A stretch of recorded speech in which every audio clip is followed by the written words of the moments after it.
quasi-neutral court, Toyota Center. They've beaten Utah, Dayton, at Xavier.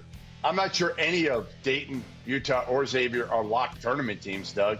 So where do you stand right now on Houston and whether they're the best unbeaten team and have a chance to go to a Final Four and maybe win the whole thing? Wow, there's like 5 questions in one there. Congrats. Thank you. Where do I stand on Houston? Same place I've been. I mean, I know they're going to be tough and dynamic defensively, and my question is, can they score? And, everybody thought, hey, you add L.J. Cryer, that eliminates any of those problems. It hasn't. There were some droughts even in that A&M game. But I like them. I mean, I think they're the most likely team to challenge Kansas for the Big 12 title. I think they're a national championship contender. I don't think they're a national championship favorite because I struggle to think they're consistent or smooth enough offensively. And generally, I understand we say defense wins championships. You have to be able to defend. But the defense gets you out of usually the first and second round. But at some point, you got to have guys get you buckets. And I'm not sure they have enough buckets. Shedd's a very good point guard. Cryer's a very good scorer. And they have solid depth. But they haven't played anybody. I mean, look, we'll go through everybody else. Oklahoma hadn't really played anybody until they played Carolina. But my thing with Houston is, can they score enough to win 6 games? And their depth took a hit. Terrence Arsenault sustains a season-ending injury. And he wasn't a guy that they were counting on, but, man, he was a guy with the upside, the potential to go for 15 in the game off the bench. Now, again, like you said, you're a little more limited. And I just go back to what Dan Hurley told me earlier this year was a couple of years ago they lose to New Mexico State. They score 60-something points in the NCAA tournament. And he says, you know what? We can't do it with defense and toughness. That's what I've kind of hung my hat on. We can't win a national title this way. And I think the same thing is true to some extent with Houston. They got some good offensive players. L.J. Cryer, to me, might be the best pure shooter in the entire country. But do they have enough? Listen, I say with Oklahoma, it's not whether they have enough to go to a Final Four for me. It's whether they have enough to sustain this in the Big 12, in a tough league. Obviously, they brought in some transfers, and you know the Sooners team very, very well. They brought in McCollum. He's been great from Siena. But ultimately, are they a team that peaked at the wrong time, Doug? Surprised some people. Again, got some good wins. USC, Providence, Arkansas, Iowa. I don't know if any of those teams or which ones are going to be tournament teams. They're all pretty good wins for a team like Oklahoma. But is Oklahoma kind of for real, or are they a little fraudulent right now? I'm not willing to go fraudulent, right? But I don't think they're for real. So again, like you're pushing me to a fringe where I'm more in the middle. They're dramatically improved. They play with a much better pace. They're much more athletic at both ends of the floor. Owe is a really hard matchup because he's 6'4"-ish, 6'5", doesn't really shoot outside the paint, but hard to keep him away from the rim when he's playing downhill against you. You mentioned Javion McCollum. I mean, Otega Owe he doesn't shoot threes. I saw him hit one in his first game, but he doesn't shoot threes. But man, is he dynamic 15 per game. Javion McCollum is a great combo guard. He can play some point when Milos is out, and he can score a lot more, play off the ball. And then they also have Darthard, who comes off the bench from Utah Valley, can really shoot. It's just a nicely put together team. Yeah. Jalen Moore had a great game, I think, against Iowa. He's the Georgia Tech transfer who plays as like an undersized 4. Kind of come back down to earth since then. But a little bit of it is, I think they have a whole new team. They do start the same point guard in the same center. They start a point guard in the center that are back, so it gives them some culture. But they're really old, I mean, they play one freshman as their like 9th man, and then their point guard's a true sophomore. But he's an older sophomore anyway, and they're old, and they're a little bit ahead of the curve. So I don't think they peaked. I think this is who they are. I think it's level of competition. They haven't necessarily hit any adversity yet. Let's see what happens when that happens. Um, and I think they're an older team, so there's going to be more improvement with some other teams that have younger players. Their only improvement can be kind of cohesiveness as they continue to play games together.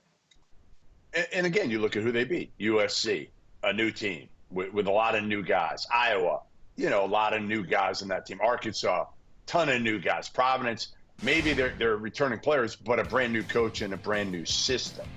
All right, so after beginning the year with a win in East Lansing, number 20 James Madison has rattled off a perfect start to the season. They beat Kent State on the road. They beat Southern Illinois. So they've done a very nice job, Doug. I'm not ready to say they're a Final Four, Sweet 16, any of that yet. But can they be the next like Charleston, FAU at this point or after the new year, where we're really starting to pay attention to them as an at-large team, even if they don't win the Sun Belt Conference tournament? Yes. I mean, this is like a real good discussion we're having here, right? Where we're like, are they going to be an NCAA tournament team if they don't win their conference tournament? I think the answer is yes as of now. But I mean, tell me the gigantic win that they have. I mean, honestly, I'm looking forward to the 4th of January when they play at Louisiana, down Lafayette against the Raging Cajuns in the Cajun Dome. That would be the first team that jump up and get them. But it's impossible to put them on the same plane as even Oklahoma or Ole Miss, who haven't played great competition, but that competition is better than what James Madison's played. So can they be an at-large team? Yeah. And I think that Florida Gulf Coast really paved the way, and some others have paved the way for a reasonable discussion about what we can think James Madison is. And then once they get in the tournament, anything can happen. But I don't think they're talent-wise at nearly the same level as even the other three that are on the board. Yeah, I mean, their best win is against a Michigan State team on the road in East Lansing that, frankly, they're 39th in the net. Obviously, Michigan State's coming off a couple good wins here against Baylor and Oakland. But ultimately, this isn't the Michigan State team we thought they were going to beat when James Madison beat them to open the season. Chris Beard took over at Ole Miss this year. And why would we ever doubt Chris Beard with a new team? Because he's done it everywhere, right? I mean, he's done it at Little Rock. He's done it at Texas Tech. He did it at Texas last year before, obviously, the off-the-court issues got him fired in Austin.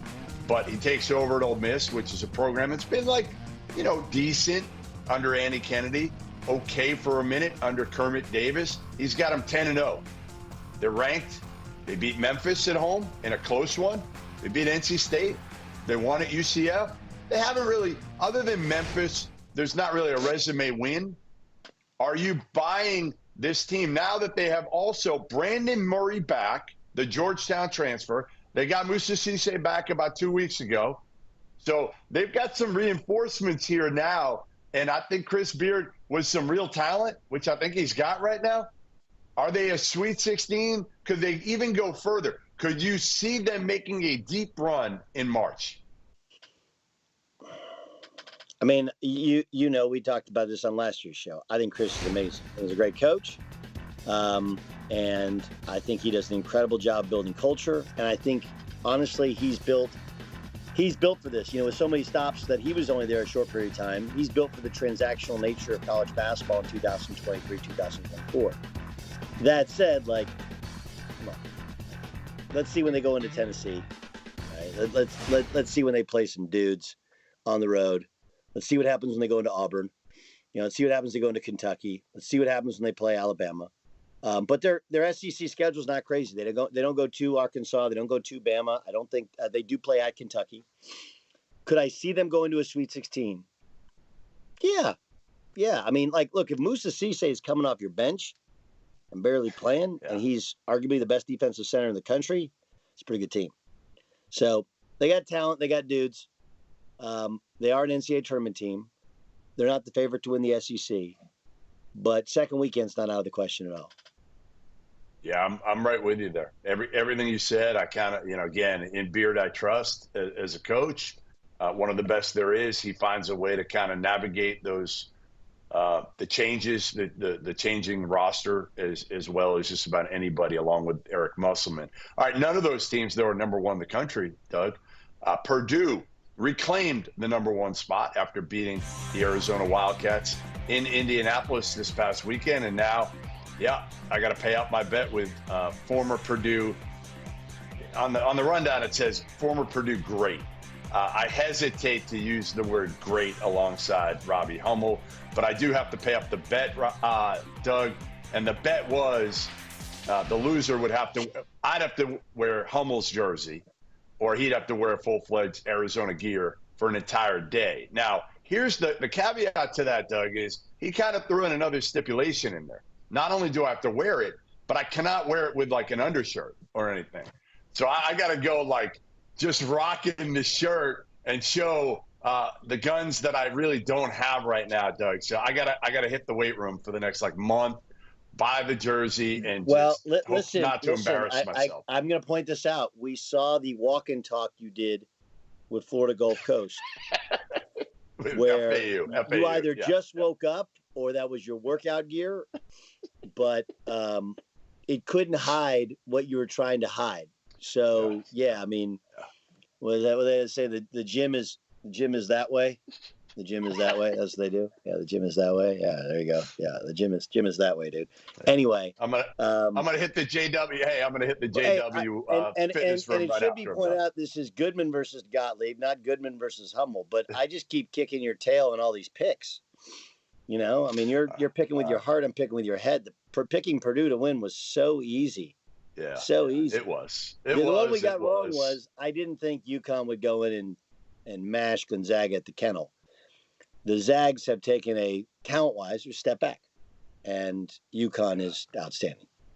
Yeah, we should talk about that in a future show of can Gonzaga get back to what they were talent-wise ever again now without Tommy Lloyd there. How much did that affect? So, all right. Anyway, Fletcher Lawyer had a huge game, 27 points. Second game this season that he's gone for 27, did it against Tennessee as well. So I ask you this question. Braden Smith looks like a completely different player. And you said it last year. You were like, hey, he's a freshman. He's going to be up and down. The big difference to me and their team is Braden Smith looking for his shot, playing with confidence. But when you get Braden Smith, Fletcher Lawyer, and Zach Edion, man, they are dangerous. But what I'll ask you is, can Matt Painter depend on Fletcher Lawyer every night or consistently? And Fletcher even told me, I got to be better consistently, but sometimes they play him a little different. They get out on him, and he said that helps, in turn, his teammates. Can he do this every night? No. Look, Purdue is like it's just a throwback. Right? The whole thing is a throwback. That, they have one transfer, but generally they're all homegrown. And, Lawyer and Smith, by the time they're seniors, they'll be all league players, and they'll be studs, and they'll be consistent, and they'll be 20 a night. They don't need them both to be that every night, though, right? They need one of them. They need somebody else to give them, or somebody else's to give them, 40 points outside of Edey. Because, if you're going to get 20 from Edey and you get 40 from two other guys or close to, you're at 60, you're good. So that's what they need. That's what they need. And look, you're going to push out on them defensively, and you need somebody who can create his own shot. Lawyer can a little bit. Smith can with the ball screen.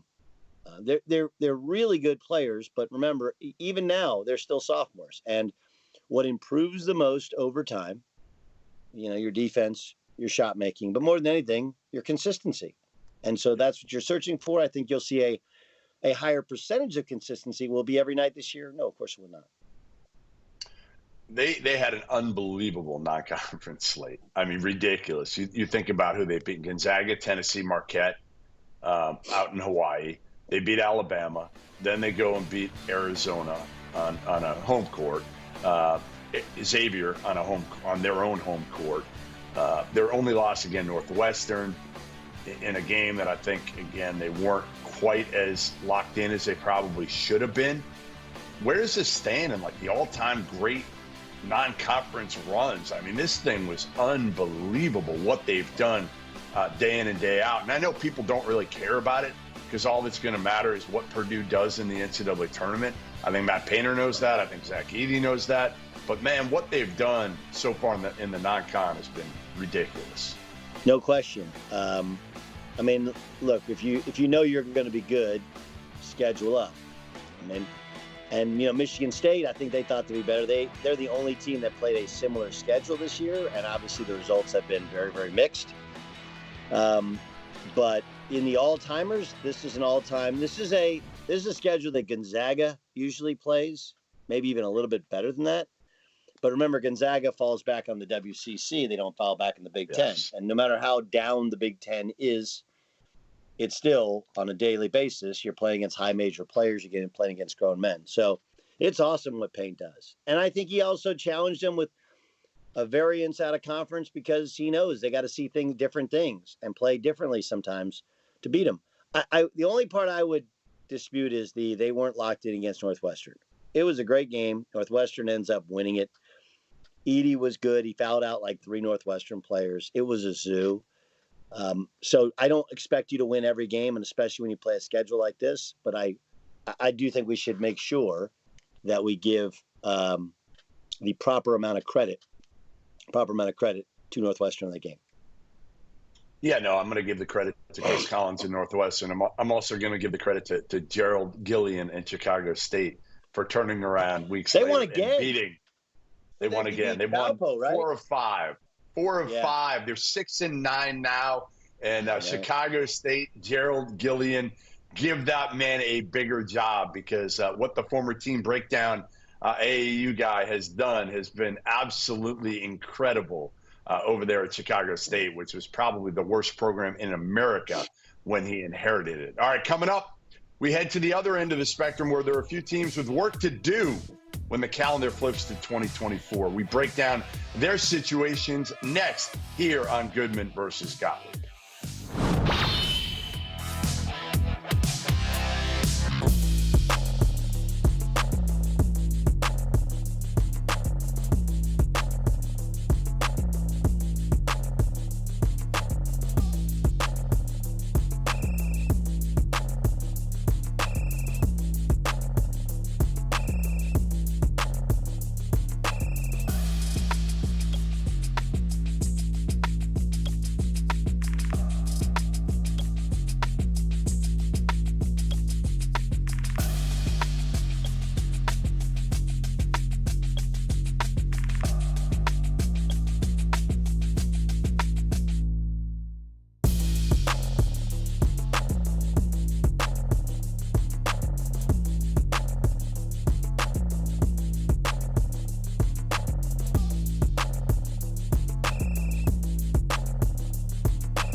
right, welcome back. Goodman versus Gottlieb. Kentucky makes a huge statement over the weekend, beating North Carolina down in Atlanta at the CBS Sports Classic. And it seems that John Calipari is pretty happy with the progress his team has made this season. You know what? We held our own. I mean, this is a group of young, talented basketball players that are still learning. We're not near where we should be or where we will be. But I'm kind of liking where we are at this stage of the season. But now it's time to say, okay, let's go. All right, Doug. So that is one of the biggest questions in college hoops right now, because Kentucky has not been great the last few years in the NCAA tournament. Are the Wildcats back? And what was your biggest takeaway from Kentucky's win over a veteran, experienced North Carolina team? A lot of my takes were more about North Carolina than it was about Kentucky, to be totally honest with you. But, like I told you, and, we'll see them against Louisville. I know Louisville's coming off a big win. Any win's a big win, but a dominating win over Pepperdine. Yeah.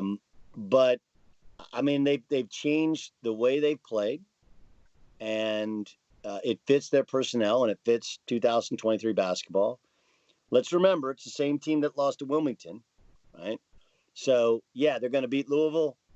I don't know about Illinois State. I've seen that team. They're scrappy. And then they go, so I think you'll see they're better, obviously, inside now as they've gotten healthy. And they are young, but, I mean, Trey Mitchell's not young. So it's one of those, when we play bad, we're young. When we play well, hey, we're young, but look, we're improving. So I like them. Right. Can they win 6 games? Probably not. Can they win 4? Yeah, probably. They could. And I like the mix. Do I wish, Reed Shepherd was a year or two older, right? He feels like a guy who by his 3rd year in college is an All-American. Yeah, I do. But he's using Dillingham and talking about Dillingham in the exact right fashion, right? Bring him in off the bench, see what happens. They got some rim protection. They got athletic guards. And I think the one thing that John Calipari is very underrated at is he's an excellent game coach. He has very good feel in a game for how to win that specific game. And I don't think all of them have that at the very highest level. Self is, I think, the best. Calipari's right there. So, yeah, they got a lot of stuff going for them. You and I have both, when we saw him in Chicago, we liked him. And though we don't see every practice or every game, when you pop in, there's some definite improvement there, and they're figuring out the roles as they've gotten healthy inside. Yeah, and Aaron Bradshaw just gives them a different dimension, right? 7'1", long, athletic, can run with those guards.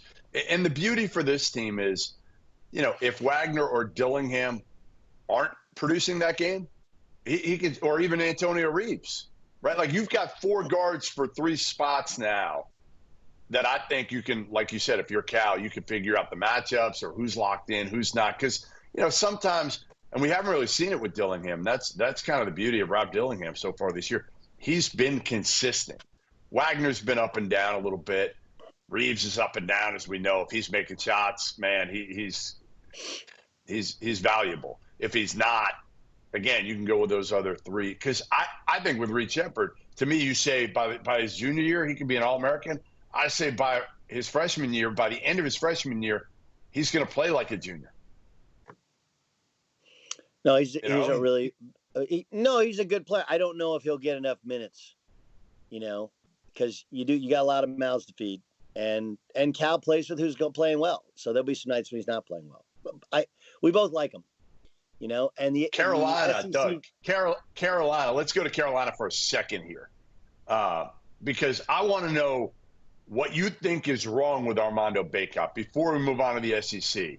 Tell me what you think is happening right now, because he had 9 points and 6 rebounds in this. We expect from him to be the dominant interior player in that game against Bradshaw, Mitchell, whoever. It's not apparently who he is, And I think we do this. There's a lot of players around the country where we sit there and go, well, they're back and they're older, they're highly touted, and they're not. It's not that they're the same player. They may regress some in terms of their production. And I think there's a litany of things to it. let's be honest, there's the pressure you put on yourself. That's a big issue, right? When you're the only old guy and you're the guy who's been through all the wars and we played through you last year, there's a personal expectation. Yeah.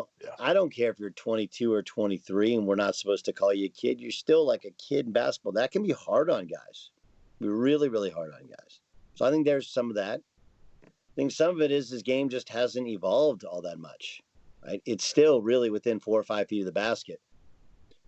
Whereas I would have thought coming back this year, there'd be some skill development in terms of his perimeter shooting and opening up the floor a little bit. He's not really like a rim roller. So even though Elliot Kadu can pass and can throw it to the rim for a lob, like that's not really who he is. Armando Bacot is, you go back 15, 20 years ago, he's a traditional power forward. He's not a center. And yet he's playing center and he doesn't do center things. I mean, we saw he's like a lesser version, but this is a little bit like Oscar Tshiebwe's last year at Kentucky, where you have expectations because there have been times of dominance during his college career, but now that you're at the top of the scouting report, you don't get and somebody might say, well, why does it matter that you don't throw it to the rim to him? Because it gives you 4 easy points a game, right? And everybody knows this. If the big guy gets a dunk, he's going to rebound better for you. He's going to run the floor better for you. And they put really nice shooting pieces in place to open up the floor for him. But I'm not convinced he's a dominant guy. He doesn't get the benefit of rim rolls. He's not a great defender. He hasn't become a 3-point shooter. So at some point, this is who he is. All right. Carolina still has some work to do. We're going to talk about 4 other teams that have a little bit of work to do with their resume. Let's start with Michigan State, Doug. And the Spartans, again, got that win against Baylor. They smacked Scott Drew and the Bears in Detroit. But what's the biggest problem with Michigan State? I say it's still a combination. Like, their defense is good, but it's not Michigan State good. It's not tough. It's not 5 men who are out-rebounding teams every game because they don't have great 5 men. And their offense, they're still just not shooting it well enough from 3. I don't think it's one specific thing with this team. I think it's the up-and-down nature of this team, not having a 5-man, not having a consistent point guard. So I think there's several issues that you can look at with Michigan State that can be improved, but I'm not sure they can be fixed. No, but they have 3 here. I mean, look, Indiana State's going to push them a little bit. They got Penn State when they get back to Big Ten play on the 4th. And then they go to Northwestern, to Illinois, but then Rutgers and Minnesota at home. So, I mean, honestly, if they don't necessarily have to win those road games. They just win the home games here before you get to February. I think you're going to be in pretty good shape. And that includes Michigan, Minnesota, Rutgers, Penn State, Indiana State, and Stony Brook. You win those games, you're fine. Yeah, you played, and then all you got to then they'll pluck somebody in off the road. But it's very difficult. This goes a little bit like Carolina this year and Carolina last year. Guys come back, and they all expect their roles to expand. They all expect to win, for it to be easy. Then you bring in a bunch of new guys that they all want to play right away. And they're like, yeah, well, they wouldn't have recruited us if we were going to sit. So it's not necessarily infighting. It's just ego and trying to get guys to buy into and figure out what roles you got. And then you factor in, hey, Manny Sissoko is not great. And, Fears is probably their best point guard, but just a freshman. And that's really hard to win with when you play at the highest level of competition. But I just think if you look, okay, that's 6 home games before Feb 1st.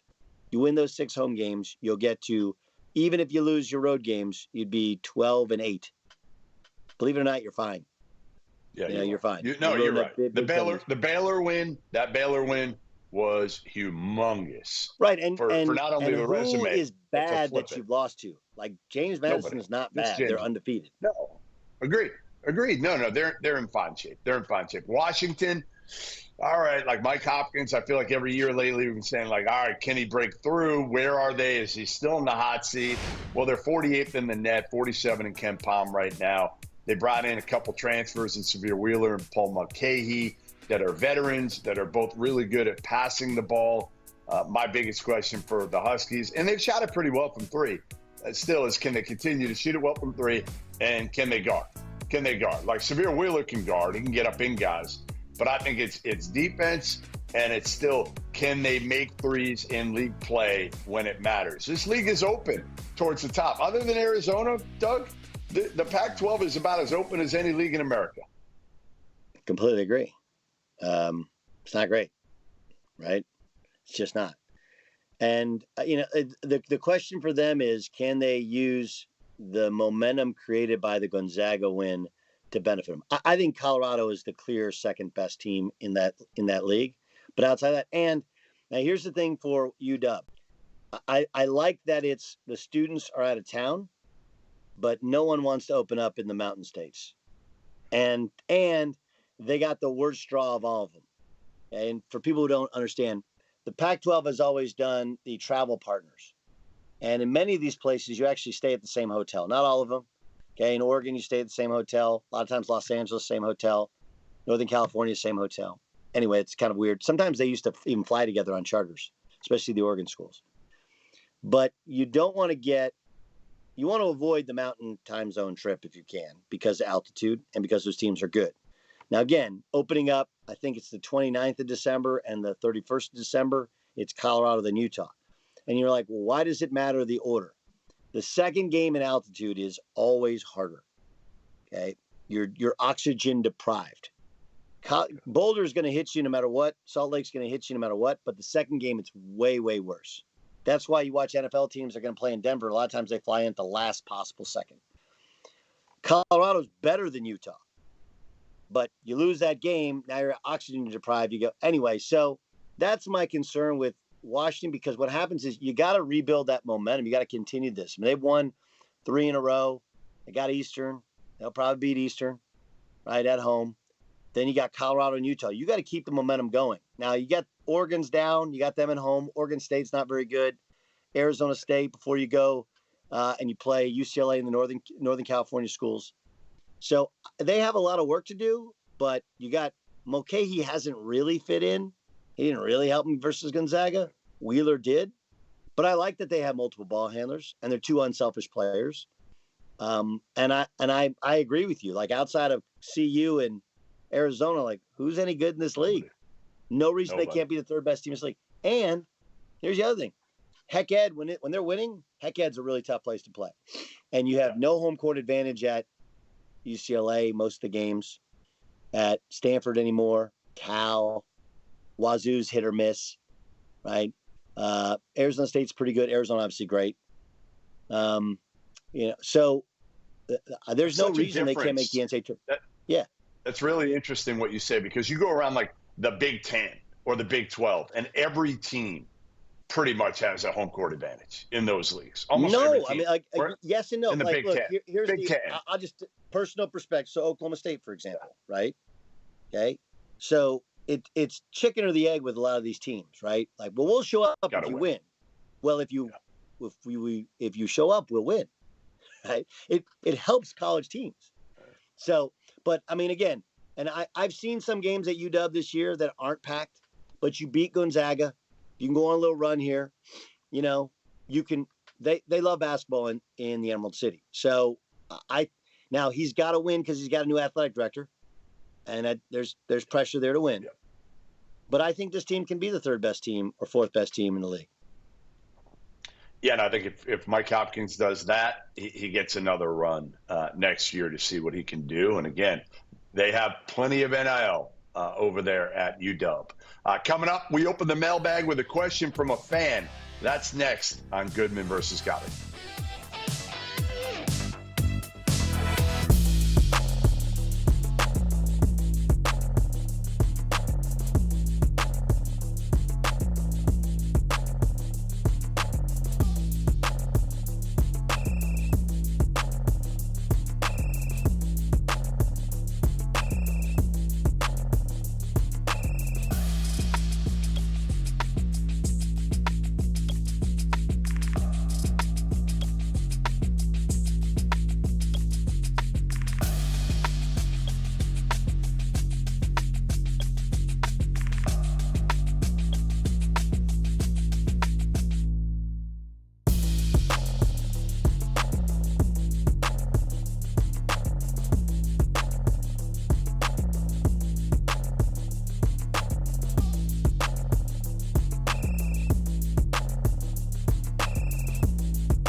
All right, welcome back. Goodman versus Gottlieb, Tuesday afternoon, and we always encourage our viewers to send us questions and topics, whatever they want us to talk about on the show.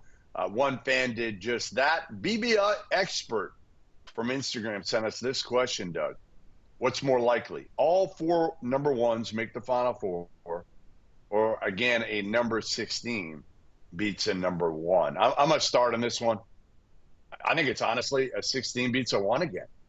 I know it sounds crazy, but like all 4 number 1 seeds making the Final Four. I just don't see it in this day and age of more parity.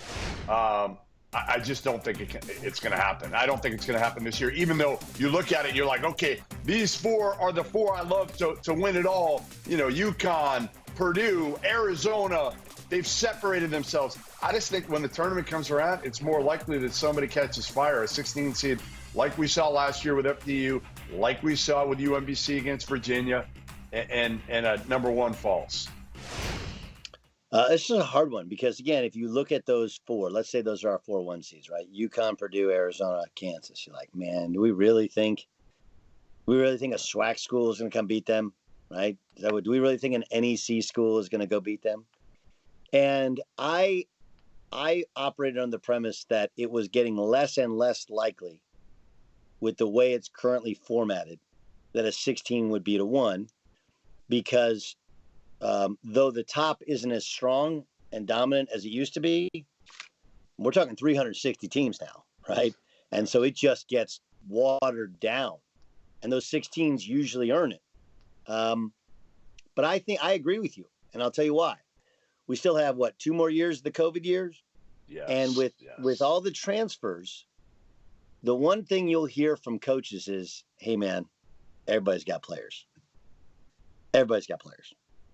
I mean, Chicago State, we watched them win some games here. That's right. And you ask anybody, like, Chicago State? Win games. And even though high majors are poaching the quality low majors are still poaching the high major kids that aren't playing. They're bringing up D2 kids.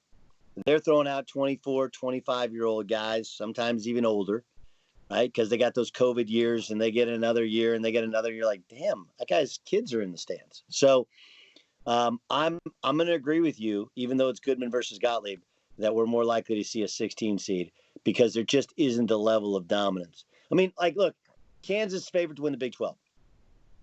Them or Houston. But, like, Kansas has got 4 dudes, you know? And they can't what shoot, happens Doug. They can't shoot it well enough. They're vulnerable.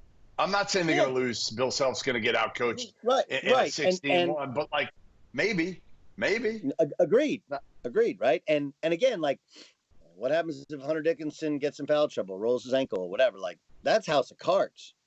Right. So I don't think it either is likely. But if I was a betting man, I think I'd actually take the 16, which I would never say until recently. All right, it's time to look ahead to Wednesday's slate of games, Doug, and got some good ones down in Charlotte. This Jordan Brand Classic or whatever it's called. North Carolina plays Oklahoma, undefeated Oklahoma. Big game kind of for both teams, right? I mean, Carolina needs a little bit of a bounce back after losing it to Kentucky. Oklahoma, listen, it's another one for them to put on their resume and a big one. What's the key to this game? I think Baycott's got to bounce back, man. He's got to bounce back for Carolina, and he should. Yeah, and if there's a weakness to Oklahoma, it's at the 5 spot. They don't really have a rim protector. They kind of play 3 guys in there. But if you looked at those field goal percentage, that's a real thing. Like, Oklahoma has changed the way they played defensively, and they got the personnel to do it. And what's that mean? They used to be a pack team, really loading up defensively, kind of what you call Midwest style, you know. And with this group now, they're so much more athletic 1 through 4. They're pressuring, they're switching, they're taking chances, and you got to be able to handle that pressure. And I actually think that matches up well with North Carolina because North Carolina has, you know, between Ingram at the 4 and Cormac Ryan at the 3 or the 2, like, they're not guys that are going to break down the defense. But they do have 2 good little guards. I think Baycot's got to get it going. And North Carolina obviously wants to score in transition, and Oklahoma wants to play fast as well. For OU, no, it's going to be a fun game. It's going to be a fun game. It'll be a game in the 80s at least, and I think it's a game in which we'll find out about McCullum, because now he's playing against dudes, and he's been excellent at Siena. He's been excellent so far at Oklahoma, but these are a little bit higher level dudes he's playing against. All right, so while Carolina goes to Charlotte, Duke goes to their kind of home away from home, which is Madison Square Garden, and they play a Baylor team that, again, got embarrassed, absolutely embarrassed in Detroit against Michigan State. Both teams kind of have something to prove here. Duke's fallen off. People have kind of forgotten about them. They were preseason number 2. All right, so what's the key, and who wins this game, Doug? Well, I mean, Baylor's got to take better shots and defend better, right? Tyson Walker lit him up. And for Duke, what do they look like at the point guard position? Because Baylor's going to pressure you. For Baylor, how do you guard Kyle Filipowski? They obviously have very good length up front, but he's going to take you outside. He's going to drive you downhill. He's going to get into a spin game. I think it's a really fascinating game because Baylor's a hard one. Like that one, I was stunned at how the physicality of Michigan State affected them. And I think everybody thinks they're better than they played, but I don't know that for a fact. Remember, Baylor was not great last year. They didn't really defend. We give them credit for the national championship. That team is gone. This last year's team shot a ton of threes, and they lost LJ Cryer. So it's also hard when your best players are freshmen. And Jacoby Walters is their best player. He's a freshman. It's been hard. That's not easy. So I expect Duke to win the game, playing in kind of a home game. But I'm really more interested in how Baylor plays. I'm very interested to see the point guard battle here, right? Ray J. Dennis, mid-major guy, transferred from Toledo. Defensively, he's a little bit questionable. And Duke right now without Proctor. And I don't think they're going to have him back. I mean, unless he healed a little bit quicker than I was told, I think he'll still miss this game, but they've been pretty good without him. Jared McCain's kind of feeling a little bit more comfortable. Caleb Foster getting more minutes. Again, this is a really intriguing matchup that I'm not sure who I like because, again, Baylor got so embarrassed. You want to see their mental fortitude and how they respond to that under the bright lights. What I'll say is I trust the veterans, Jeremy Roach and Kyle Filipowski, at Madison Square Garden. So I kind of like Duke there. All right, Big East battle. Villanova against Creighton. Villanova-Creighton. Another really interesting one because Creighton, go to UNLV, they get smacked. Then they barely beat Alabama at home in a game we anticipated, high scoring, not a lot of defense in that one. Villanova, man, we don't know what to make of Villanova. One thing we do know is their point guard situation is questionable. Creighton's point guard situation hasn't been great as well. What will you be watching? What's the matter with Stephen Ashford? He's been okay, but he's not Nembhard. Well, he's a different player. He's a shooter scorer who can just run a team. Look, they lead the country in points off of 3-pointers, and then they play a perfect style for their personnel where, they basically they take away your 3-pointers and force you into Kalkenbrenner.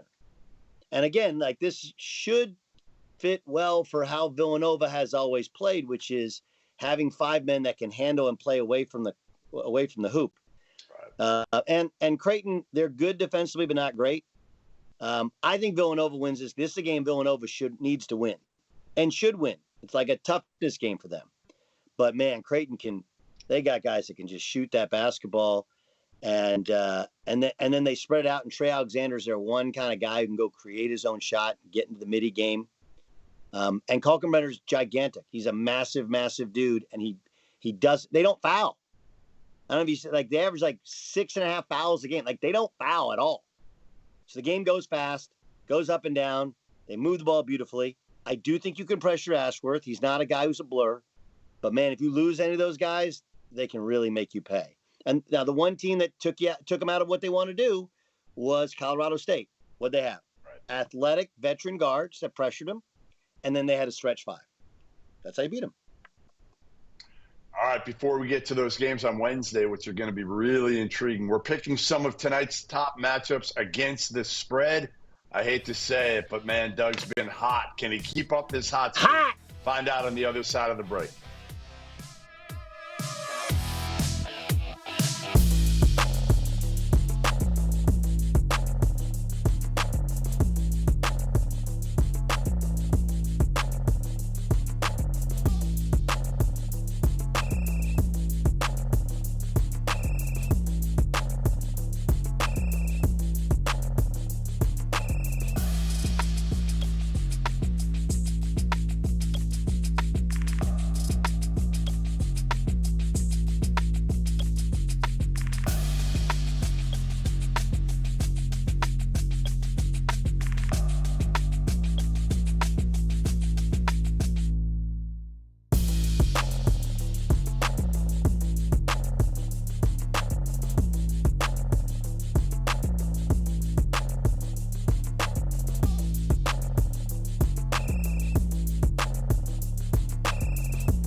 Welcome back. Goodman versus Gottlieb here, and it's time for Doug's favorite segment because he's been crushing it. Time to make some picks. And we're going to start with the heavy hitter game of the night, and it is interesting. It's Memphis at home against Virginia. Penny Hardaway, Tony Bennett coaching matchup. The great defense, the pack line defense of Virginia. They're getting 3.5 going to Memphis and Beale Street. Who do you like and why? I was impressed with Memphis's win this past weekend. And, you know, obviously when you have a 25-year-old point guard who's seen as much as Quinterly's seen, you feel pretty confident. But I kind of like Virginia to come in and steal one. Ooh. You know, I do. I kind of like, and maybe I'm going on reputation, but I think their style is going to be really hard for Memphis to play against. I'm going to go Virginia. I agree with you there. I would say I definitely like the points and to keep it close. Okay. No, I like you. I like that one. Listen, to me, again, this Memphis team is older, but I think they can get frustrated. And that's one of the things we've seen with Quinterly is can he kind of maintain his composure? I think it's going to be a tough one. I think Virginia at least covers, and maybe you take the money line on that one. All right, Florida is laying 3.5 against Michigan. at the Jumpman Classic down in Charlotte. Both teams have kind of been mediocre this year, but Juwan Howard is back as the head coach. He no longer sits in that first seat and gets thrown out of games. He now calls the plays and runs the team. And Phil Martelli might, sit in that first seat now. Who do you like in that one? Florida laying those 3.5 against Michigan. I like Florida to win this game. I do. I think there's quite obviously some dysfunction in Michigan. And when push comes to shove, I do think that rears its head on a basketball floor. I'm going to go with Michigan there. I think they're going to play for Juwan. I think they're going to fight for Juwan here. I still like Doug McDaniel. I think this is kind of a pick-em game. So, again, I think both of these are pick-em games. I'm going to go with the dog in both. All right, Providence at home against Marquette. Tyler Kolek coming back to his home state, coming back to the team that passed up on him. It was Ed Cooley who passed on him, but now it is Kim English. Providence is getting 4.5 against Kolek and Marquette. What do you got? I mean, this is like so screaming to you to take the home dog, isn't it? Right? Yes. Screaming at you to take the home dog. And look, if you look at Wisconsin now, you're like, damn, Providence kicked their tail. But I'm going to take Marquette. I'm going to take the points again. Doug, I'm going to take the points again. I'm going to take a dog. I don't bet against Providence at the dunk. I don't like to bet against Providence at home either, right? They used to call it the dunk. It's where ranked teams go to die. Like, I got it. But I do think that, like, I'm as big a Tyler Kolek fan as you are. Maybe not as big, but he's a stud. A motivated Tyler Kolek playing in his home state. All right, one more, quick one. Go. I'm at the JW Marriott. Georgetown's been at the JW for 2 days. They played Notre Dame. They lost. They won at Notre Dame 2 days ago. They played Butler. They're getting 10.5 against Butler. I like Georgetown with points. I definitely like Georgetown with points. Butler to cover. I got Butler in that one. Yes. I think Georgetown's got fat and happy here at the JW Marriott. We'll see if Thursday, Goodman versus Gottlieb. We'll see how some Marriott points for that plug.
Welcome in. This is Red Corner, Blue Corner, right here on Stadium. I'm joined by Jake Butt, the Michigan Wolverine, two-time All-American, Mackey Award winner, team captain, all-around great guy. And it's college football playoff season. It's national championship season. So I'm excited to be joined by the Ohio State captain, also national champion, Ohio State Buckeye Joshua Perry. Man, we got a great show on deck for you, but before we get started with that, we'd like to welcome you in. Make sure you scan that QR code. You can submit content or hop in the YouTube chat, which is always popping.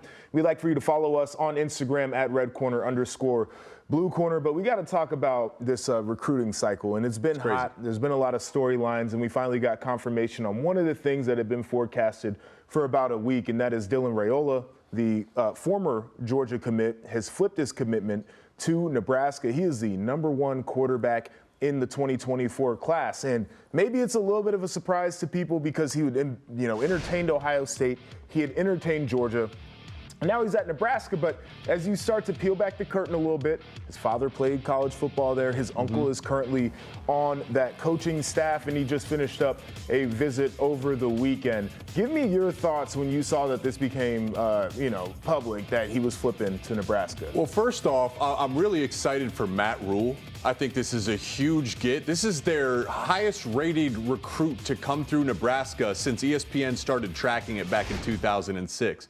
So that's a great sign. Then you start to peel back the layers. You mentioned it. The fact that his dad was an All-American there, his uncle's on the staff. It's like, okay, this makes a lot of sense. That also bodes well for his future. We know, as we'll talk about more quarterback stories, guys commit, then after a year they transfer. The fact that he has strong family ties to the program tells me that he is in this for the long haul.